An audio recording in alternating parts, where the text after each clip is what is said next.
ehtimal mənim papağımın dindigin nöş kəsmisən. Ayıb olsun səhəcə.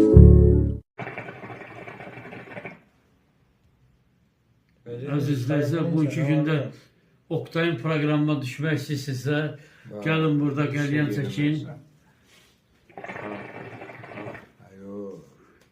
Yetişin imdadıma, qəlyan düşüb yadıma. Yetişin Sen görsen imdadıma, ben yok. qaqam düşüb Para yadıma. Neyini sen? Vəziyyət, zat. Vəziyyət- Bəlkə sənin adın neydim getim? 500 manat dolar. Bonusu da qardaş götür et daha. 12 düzdür. İkin də düzdür. 12 HTV-yi. Bəli əzizləyicilər, bugünkü gündə 8 mart gəlir. Bu gülləri sevdiyiniz qadınlara ala bilərsiniz.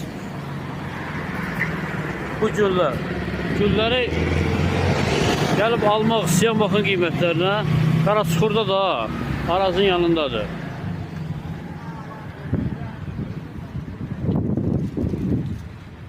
Kimin gücü çatmırsa, kasıbçısa sevgilisine bu güllərdən ala bilər.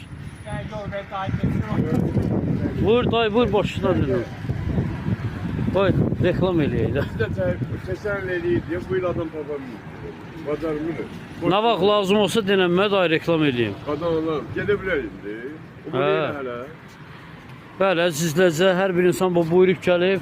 Burada Araz market var ha, onun yanında. Yəni bax bu gördüyünüz bu daydan, bax bu gülləri ala bilər. Uduz bəsər. Sevgilinizə gül almaq istəyirsə bura gəlin.